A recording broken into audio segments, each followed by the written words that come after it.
Welcome back to Onevestor. ഇന്നത്തെ episode tax saver mutual ഫണ്ട്സിനെ കുറിച്ചാണ്. ടാക്സ് സേവർ മ്യൂച്വൽ ഫണ്ട്സിന്റെ ശരിക്കുള്ള പേരെന്ന് പറഞ്ഞാൽ ELSS എന്നാണ്, അതായത് equity linked saving scheme. ELSS എന്ന് പറഞ്ഞാൽ ഒരുപക്ഷെ നിങ്ങൾക്ക് അറിയായിരിക്കും, അതൊരു ഇക്വിറ്റി ഫണ്ടാണ്. അതിന് 3 ഇയർ ലോക്ക്-ഇൻ ഉണ്ട്. അതിൽ നമ്മൾ ഇൻവെസ്റ്റ് ചെയ്യുന്ന അപ് ടു 1.5 lakh rupees വരെ ടാക്സ് ബെനിഫിറ്റും ഉണ്ട്. ഈ ELSS സ്കീംസിന്റെ ഏറ്റവും വലിയ അഡ്വാൻറ്റേജും ഡിസഡ്വാൻറ്റേജും എന്ന് പറയുന്നത് അതിന്റെ 3 ഇയർ ലോക്ക്-ഇൻ ആണ്. ഈ 3 ഇയർ ലോക്ക്-ഇൻ എന്ന് പറയുന്നത് ഈ സ്കീമിന്റെ അഡ്വാൻറ്റേജ് എന്ന് പറയാൻ കാരണം ഇതാണ്. ബാക്കി ഏതൊരു ടാക്സ് സേവിംഗ് ഇൻവെസ്റ്റ്മെന്റ് സ്കീം എടുത്താലും അതിന്റെ ലോക്ക് എന്ന് പറയുന്നത് മിനിമം 5 ഇയേഴ്സ് ആയിരിക്കും. പക്ഷേ ഈ ടാക്സ് സേവിംഗ് മ്യൂച്വൽ ഫണ്ട് സ്കീംസിന്റെ ലോക്ക് എന്ന് പറയുന്നത് 3 ഇയേഴ്സ് മാത്രമേ ഉള്ളൂ. ഇനി ആ 3 ഇയർ ലോക്ക് എന്ന് പറയുന്നത് ഈ ടാക്സ് സേവിംഗ് മ്യൂച്വൽ ഫണ്ട്സിന്റെ ഏറ്റവും വലിയ ഡിസഡ്വാൻറ്റേജ് ആണെന്ന് പറയാൻ കാരണം ഇതാണ്. ഞാൻ previously 13 facts about mutual funds എന്ന് പറഞ്ഞൊരു വീഡിയോ ചെയ്തിട്ടുണ്ടായിരുന്നു. അതിൻ്റെ അകത്ത് ഞാൻ പറഞ്ഞിട്ടുണ്ടായിരുന്നു നമ്മളുടെ മ്യൂച്വൽ ഫണ്ടിൽ നിന്നുള്ള റിട്ടേൺ എന്ന് പറഞ്ഞാൽ നമ്മളുടെ എൻട്രി ടൈമിനും കൂടെ ഡിപ്പെൻഡ് ചെയ്തിരിക്കുമെന്ന്. അത് ഞാനൊരു റിയൽ മ്യൂച്വൽ ഫണ്ട് സ്കീമിനെയും അതിൻ്റെ റിയൽ റിട്ടേൺസിനെയും യൂസ് ചെയ്തിട്ടാണ് ഞാൻ നിങ്ങൾക്ക് എക്സ്പ്ലെയിൻ ചെയ്ത് തന്നിരുന്നത്. അതിൽ ഞാൻ നിങ്ങൾക്ക് കാണിച്ചു തന്നിട്ടുണ്ടായിരുന്നു നമ്മളൊരു മ്യൂച്വൽ ഫണ്ട് സ്കീമിൽ മാർക്കറ്റിൻ്റെ പീക്കിലാണ് ഇൻവെസ്റ്റ് ചെയ്തിരിക്കുന്നതെങ്കിൽ ഒരു 5-10 വർഷം എടുക്കും അതിൽ നിന്ന് നല്ലൊരു റിട്ടേൺസ് കിട്ടാനായിട്ട്. അതുകൊണ്ട് തന്നെ ഒരാൾ മാർക്കറ്റിൻ്റെ പീക്കിലാണ് ഈ ടാക്സ് സേവർ ഫണ്ട്സിൽ ഇൻവെസ്റ്റ് ചെയ്തിരിക്കുന്നതെങ്കിൽ അയാൾക്ക് അതിൽ നിന്ന് വലിയ റിട്ടേൺസ് കിട്ടാനില്ല. ലാസ്റ്റ് 10 ഇയേഴ്സിൽ ഞാൻ ഒറ്റ തവണ മാത്രമേ ഈ ELSS സ്കീംസിൽ ഇൻവെസ്റ്റ് ചെയ്തിട്ടുള്ളൂ. അത് 2016 അന്ന് നിഫ്റ്റി 9000 നിന്ന് 7500 ലെവൽസിലോട്ട് എത്തിയപ്പോഴത്തേക്കാണ് ഞാൻ ഇൻവെസ്റ്റ് ചെയ്തത്. അതുകൊണ്ട് തന്നെ എനിക്ക് ഈ 3 ഇയർ കൊണ്ട് നല്ലൊരു റിട്ടേൺ ആണ് ആ ഫണ്ടിൽ നിന്ന് കിട്ടിയത്. പക്ഷേ ഞാനിപ്പം 2008 മാർക്കറ്റിൻ്റെ പീക്കിലാണ് ഇൻവെസ്റ്റ് ചെയ്തിരിക്കുന്നതെങ്കിൽ എനിക്ക് 3 വർഷം പോരാ, ഒരു 6 വർഷമെങ്കിലും വേണ്ടി വരുമായിരുന്നു നല്ലൊരു റിട്ടേൺ കിട്ടാനായിട്ട്. അതിനുശേഷം ഞാൻ ELSSന് പകരം HDFC ലൈഫിൻ്റെ ക്ലിക്ക് ടു ഇൻവെസ്റ്റ് എന്ന് പറഞ്ഞൊരു യുലിപ്പിലാണ് ഇൻവെസ്റ്റ് ചെയ്തിരുന്നത്. ആ യുലിപ്പിൻ്റെ സിംഗിൾ പേയ്മെൻറ്റ് പ്ലാനിലാണ് ഞാനന്ന് ഇൻവെസ്റ്റ് ചെയ്തിരുന്നത്. അതിൻ്റെ റീസൺ എന്താ ഞാൻ എൻ്റെ പ്രീവിയസ് എപ്പിസോഡിൽ അത് പറഞ്ഞിട്ടുണ്ട്. അത് നിങ്ങൾക്ക് കാണണമെന്നുണ്ടെങ്കിൽ ഈ വീഡിയോയുടെ ഡിസ്ക്രിപ്ഷൻ ചെക്ക് ചെയ്താൽ മതി, അല്ലെങ്കിൽ ഈ ഐ ബട്ടൺ ക്ലിക്ക് ചെയ്താൽ മതി. മാർക്കറ്റ് ഓൾ ടൈം ഹൈയിലാണെങ്കിൽ നിങ്ങൾക്ക് ഈ എൻട്രി പ്രൈസിൻ്റെ പ്രോബ്ലം അവോയ്ഡ് ചെയ്യണമെന്നുണ്ടെങ്കിൽ നിങ്ങൾ ഇൻവെസ്റ്റ് ചെയ്യാൻ ഉദ്ദേശിച്ച എമൗണ്ട് എന്ന് പറയുന്നത് ലംസമായിട്ട് ഇൻവെസ്റ്റ് ചെയ്യാതെ SIP ത്രൂ ഇൻവെസ്റ്റ് ചെയ്യുക. ഇന്നത്തെ എപ്പിസോഡിൽ ELSS സ്കീംസിനെ പറ്റി നിങ്ങൾ അറിഞ്ഞിരിക്കേണ്ട കുറച്ച് കാര്യങ്ങളാണ് ഞാൻ പറയാൻ പോകുന്നത്. ELSS എന്ന് പറഞ്ഞാൽ ഇക്വിറ്റി ലിങ്ക്ഡ് സേവിംഗ് സ്കീമിൻ്റെ ഒരു ഷോർട്ട് ഫോമാണ്. ELSS എന്ന് പറയുന്നത് ടാക്സ് സേവിംഗ് മ്യൂച്വൽ ഫണ്ട്സ് ആണ്. അതുകൊണ്ട് തന്നെ ELSSനെ നമ്മൾ ടാക്സ് സേവർ ഫണ്ട്സ് എന്നോ അല്ലെങ്കിൽ ടാക്സ് സേവിംഗ് മ്യൂച്വൽ ഫണ്ട്സ് എന്നോ പറയാറുണ്ട്. ELSSൻ്റെ ലോക്ക് എന്ന് പറയുന്നത് 3 വർഷമാണ്. നിങ്ങൾ ELSSൽ ഇൻവെസ്റ്റ് ചെയ്യുമ്പോഴത്തേക്ക് നിങ്ങൾക്ക് ടാക്സ് ഡിഡക്ഷൻ കിട്ടുന്നത് ഇൻകം ടാക്സിൻ്റെ 80C എന്ന് പറയുന്ന സെക്ഷൻ അനുസരിച്ചാണ്. ആ ഒരു സെക്ഷൻ അനുസരിച്ച് നിങ്ങളൊരു ELSS പ്ലാനിൻ്റെ അകത്ത് 1.5 lakhs വരെ ഇൻവെസ്റ്റ് ചെയ്യുകയാണെങ്കിൽ അതിന് ടാക്സ് ഡിഡക്ഷൻ കിട്ടുന്നതായിരിക്കും. അതെങ്ങനെയാണ് വർക്ക് ചെയ്യുന്നതെന്ന് ചോദിച്ചാൽ, സപ്പോസ് നിങ്ങളുടെ ആനുവൽ ഇൻകം എന്ന് പറയുന്നത് 2 ലക്ഷം രൂപയാണെന്ന് വെച്ചു, അപ്പോൾ നിങ്ങൾക്ക് എന്തായാലും ടാക്സ് വരുന്നില്ല.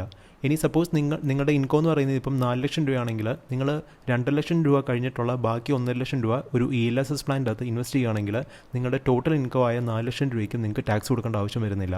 അല്ലെങ്കിൽ നിങ്ങൾക്ക് ആ 1.5 ലക്ഷം രൂപയുടെ 5% ടാക്സ് കൊടുക്കേണ്ടി വരുമായിരുന്നു. അതുപോലെ നിങ്ങളുടെ ഒരു വർഷത്തെ ടാക്സബിൾ ഇൻകം എന്ന് പറയുന്നത് ഇപ്പം 6 ലക്ഷം രൂപയാണെന്ന് വിചാരിച്ചു. സോ അത്രയും ഇൻകം കിട്ടിയപ്പോഴത്തേക്ക് നിങ്ങൾ ഒരു ELSS പ്ലാനിൻ്റെ അകത്ത് 1.5 ലക്ഷം രൂപ ഇൻവെസ്റ്റ് ചെയ്യുകയാണെങ്കിൽ നിങ്ങളുടെ ടാക്സ് ലയബിലിറ്റി എന്ന് പറഞ്ഞാൽ ടോട്ടൽ ടാക്സബിൾ ഇൻകം എന്ന് പറയുന്നത് 6 ലക്ഷം രൂപയാണ്.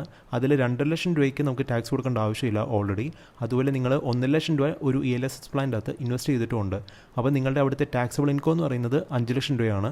ആ 5-ൽ 2 ലക്ഷം രൂപയ്ക്ക് ടാക്സ് കൊടുക്കണ്ട, ബാക്കി 2 ലക്ഷം രൂപയുടെ 5% മാത്രം നിങ്ങൾക്ക് ടാക്സ് കൊടുത്താൽ മതി. അതായത് 12,500 രൂപ മാത്രം ടാക്സ് കൊടുത്താൽ മതി. അല്ലായിരുന്നെങ്കിൽ നിങ്ങൾക്ക് ഏകദേശം 42,500 രൂപയാണ് ടാക്സ് കൊടുക്കേണ്ടി വരുമായിരുന്നത്. ഈ 80C ടാക്സ് ബെനിഫിറ്റ് പ്രൊവൈഡ് ചെയ്യുന്ന ഇൻവെസ്റ്റ്മെൻറ്റ് സ്കീംസ് എന്ന് പറയുന്നത് കുറേ ഉണ്ടെങ്കിലും അതിൽ ഏറ്റവും അട്രാക്റ്റീവ് എന്ന് പറയുന്നത് ELSS തന്നെയാണ്. അതിൻ്റെ റീസൺ എന്ന് പറഞ്ഞാൽ അതിൻ്റെ ലോക്ക് എന്ന് പറയുന്നത് 3 വർഷം മാത്രമേ ഉള്ളൂ. ഫോർ എക്സാമ്പിൾ 80C ബെനിഫിറ്റ് കിട്ടുന്ന ബാക്കിയുള്ള ഇൻവെസ്റ്റ്മെൻറ്റ് സ്കീംസ് ആയ പബ്ലിക് പ്രൊവിഡൻറ്റ് ഫണ്ടിൻ്റെ ലോക്ക് എന്ന് പറയുന്നത് 15 വർഷമാണ്. അതുപോലെ നാഷണൽ സേവിംഗ് സർട്ടിഫിക്കറ്റിൻ്റെ ലോക്ക് എന്ന് പറയുന്നത് 5 വർഷമാണ്. അതുപോലെ ഒരു ടാക്സ് സേവിംഗ് ഫിക്സഡ് ഡെപ്പോസിറ്റിൻ്റെ ലോക്ക് എന്ന് പറയുന്നതും 5 വർഷമാണ്. അതുപോലെ യുലിപ്പിൻ്റെ ലോക്കിനാണെങ്കിലും 5 വർഷമാണ്. അതുപോലെ നിങ്ങൾ LICയുടെ ഏതെങ്കിലും ട്രഡീഷണൽ ഇൻവെസ്റ്റ്മെൻറ്റ് സ്കീംസിൻ്റെ അകത്ത് ഇൻവെസ്റ്റ് ചെയ്യുകയാണെങ്കിൽ അതിൻ്റെ ലോക്കിൻ ചിലപ്പോൾ കുറവായിരിക്കാം, പക്ഷേ അതിൽ നിന്ന് റിട്ടേൺസ് കിട്ടണമെങ്കിൽ ഏകദേശം 10-25 വർഷം എടുക്കും. അതുകൊണ്ട് തന്നെയാണ് ഞാൻ പറഞ്ഞത് 80C ടാക്സ് ബെനിഫിറ്റ് കിട്ടുന്ന ഇൻവെസ്റ്റ്മെൻറ്റ് സ്കീംസിൽ ഏറ്റവും അട്രാക്റ്റീവ് എന്ന് പറയുന്നത് ELSS തന്നെയാണ്. ആക്ച്വലി അതിൽ ഏറ്റവും റിസ്ക് ഉള്ള ഇൻവെസ്റ്റ്മെൻറ്റ് പ്രോഡക്റ്റ് എന്ന് പറയുന്നതും ELSS തന്നെയാണ്. ഇനി ഞാൻ പറയാൻ പോകുന്നത് ELSSനെ പറ്റി നിങ്ങൾ അറിഞ്ഞിരിക്കേണ്ട കുറച്ച് കാര്യങ്ങളാണ്. അതിൽ ഒന്നാമത്തെ കാര്യം എന്ന് പറഞ്ഞാൽ നിങ്ങളിപ്പോൾ ഒരു ഡിവിഡൻഡ് പേയിങ് ELSSലാണ് ഇൻവെസ്റ്റ് ചെയ്യുന്നുണ്ടെങ്കിൽ ആ ഡിവിഡൻസ് എന്ന് പറയുന്നത് നിങ്ങളുടെ കയ്യിൽ കിട്ടുമ്പം ടാക്സ് ഫ്രീ ആയിരിക്കും. അതിന് ടാക്സ് ആപ്ലിക്കബിൾ ആയിട്ട് വരുന്നത് നിങ്ങളുടെ ആനുവൽ ഡിവിഡൻഡ് എന്ന് പറയുന്നത് 10 lakhsന് മുകളിൽ പോയാൽ മാത്രമേ ഉള്ളൂ. 10 ലക്ഷം രൂപ ആനുവലി ഒരു ELSS പ്ലാനിൽ നിന്ന് നിങ്ങൾക്ക് ഡിവിഡൻഡ് കിട്ടണമെന്നുണ്ടെങ്കിൽ നിങ്ങൾ മിനിമം ഒരു 2-2.5 കോടി രൂപയെങ്കിലും ഇൻവെസ്റ്റ് ചെയ്യണം. അത്ര എമൗണ്ട് നമുക്കൊരു ELSSൻ്റെ അത് ഇൻവെസ്റ്റ് ചെയ്യേണ്ട കാര്യവുമില്ല. സോ മോസ്റ്റ് പ്രോബബ്ലി നിങ്ങൾക്ക് ELSSൽ നിന്ന് കിട്ടുന്ന ഡിവിഡൻഡ് എന്ന് പറയുന്നത് ടാക്സ് ഫ്രീ ആയിരിക്കും. രണ്ടാമത്തെ കാര്യം എന്ന് പറഞ്ഞാൽ ഒരു ELSS പ്ലാനിൻ്റെ അകത്ത് നമുക്ക് എത്ര രൂപ വേണമെങ്കിലും ആക്ച്വലി ഇൻവെസ്റ്റ് ചെയ്യാൻ ചെയ്യാൻ പറ്റും. പക്ഷേ നമുക്ക് ടാക്സ് ബെനിഫിറ്റ് കിട്ടുന്നത് ആനുവലി 1.5 ലാക്സിൻ്റെ മാത്രമാണ്. അതായത് നിങ്ങളിപ്പോൾ ഒരു ELSS പ്ലാൻ്റെ അകത്ത് ഒരു 5 ലക്ഷം രൂപ കൊണ്ടുപോയി ഇൻവെസ്റ്റ് ചെയ്യുകയാണെങ്കിൽ നിങ്ങൾക്ക് ടാക്സ് ബെനിഫിറ്റ് കിട്ടുന്നത് ആ 1 ലക്ഷം രൂപയ്ക്ക് മാത്രമേ ഉള്ളൂ. അല്ലാതെ ആ 5 ലക്ഷം രൂപയ്ക്ക് നിങ്ങൾക്ക് ടാക്സ് ബെനിഫിറ്റ് കിട്ടത്തില്ല. മൂന്നാമത്തെ കാര്യം എന്ന് പറഞ്ഞാൽ നിങ്ങൾക്ക് 80C ബെനിഫിറ്റ് കിട്ടുന്ന മൾട്ടിപ്പിൾ ഇൻവെസ്റ്റ്മെന്റ് പ്രോഡക്ട്സിൻ്റെ അകത്ത് നിങ്ങൾക്ക് ഇൻവെസ്റ്റ് ചെയ്യാൻ പറ്റത്തില്ല. ആക്ച്വലി ഇൻവെസ്റ്റ് ചെയ്യാൻ പറ്റും, പക്ഷേ അതിൻ്റെ ബെനിഫിറ്റ് കിട്ടത്തില്ല. ഫോർ എക്സാമ്പിൾ നിങ്ങളിപ്പോൾ ഒരു ELSS പ്ലാൻ്റെ അകത്ത് 1 ലക്ഷം രൂപ ഇൻവെസ്റ്റ് ചെയ്യുകയാണ്, അതുപോലെ നിങ്ങളൊരു യൂലിപ്പ് പ്ലാൻ്റെ അകത്തും 1 ലക്ഷം രൂപ കൊണ്ട് ഇൻവെസ്റ്റ് ചെയ്യുകയാണെങ്കിൽ ഇതിലേതെങ്കിലും ഒന്നിന് മാത്രമേ നമുക്ക് ടാക്സ് ബെനിഫിറ്റ് കിട്ടത്തുള്ളൂ. നാലാമത്തെ കാര്യം എന്ന് പറഞ്ഞാൽ അതിൻ്റെ ഒരു പേഴ്സണൽ വ്യൂ ആണ്. ELSSൻ്റെ ഏറ്റവും വലിയ അഡ്വാൻറ്റേജും അതുപോലെ അതിൻ്റെ ഏറ്റവും വലിയ ഡിസഡ്വാൻറ്റേജ് എന്ന് പറയുന്നത് അതിൻ്റെ ലോക്കിൻ തന്നെയാണ്. ഞാൻ നേരത്തെ പറഞ്ഞിരുന്നു ELSSൻ്റെ ലോക്കിൻ എന്ന് പറഞ്ഞത് 3 വർഷം മാത്രമേ ഉള്ളൂ. അതുതന്നെയാണ് അതിൻ്റെ ആക്ച്വലി ഏറ്റവും വലിയ ഡിസഡ്വാൻറ്റേജ് എന്ന് പറയുന്നതും. അതിൻ്റെ റീസൺ എന്ന് പറഞ്ഞാൽ ഒരു ELSSൽ ഇൻവെസ്റ്റ് ചെയ്യുമ്പോഴത്തേക്ക് നമ്മുടെ പൊട്ടൻഷ്യൽ റിട്ടേൺ എന്ന് പറയുന്നത് നമ്മുടെ എൻട്രി ടൈമിനെയും കൂടെ ഡിപ്പെൻഡ് ചെയ്തിട്ടാണ് ഇരിക്കുന്നത്. നമ്മളിപ്പം ഇൻവെസ്റ്റ് ചെയ്ത സമയം എന്ന് പറഞ്ഞാൽ മാർക്കറ്റിൻ്റെ പീക്കിലാണെങ്കിൽ ചിലപ്പം 3 വർഷം മതിയാവത്തില്ല നമുക്ക് അതിൽ നിന്ന് റിട്ടേൺ കിട്ടാനായിട്ട്. സോ നിങ്ങളൊരു ELSSൽ ഇൻവെസ്റ്റ് ചെയ്താലും അതൊരു മിനിമം 5-10 വർഷമെങ്കിലും ഹോൾഡ് ചെയ്തിരിക്കണം.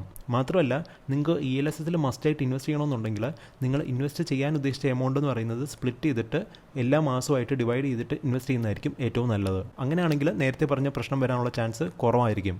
ഇതാണ് ഡിഫറെൻറ്റ് മ്യൂച്വൽ ഫണ്ട് കമ്പനികളുടെ ELSS സ്കീംസ് എന്ന് പറയുന്നത്. ഇത് ഞാൻ എടുത്തിരിക്കുന്നത് മണി കൺട്രോളിൻ്റെ മ്യൂച്വൽ ഫണ്ട് സ്ക്രീനറിൽ നിന്നാണ്. ഇതിൽ നിങ്ങൾക്ക് കാണാൻ പറ്റും ഡിഫറെൻറ്റ് മ്യൂച്വൽ ഫണ്ട് സ്കീംസും അതിൻ്റെ ടോട്ടൽ അസറ്റ്സ് അണ്ടർ മാനേജ്മെൻറ്റും അതിൻ്റെ 1 വീക്ക് മുതൽ 10 ഇയർ വരെയുള്ള റിട്ടേൺസും. ഈ എപ്പിസോഡ് നിങ്ങൾക്ക് യൂസ്ഫുൾ ആയിട്ട് തോന്നിയിട്ടുണ്ടെങ്കിൽ ലൈക്ക് ചെയ്യുക, അല്ലെങ്കിൽ ഡിസ്ലൈക്ക് ചെയ്യുക. So good bye until the next episode.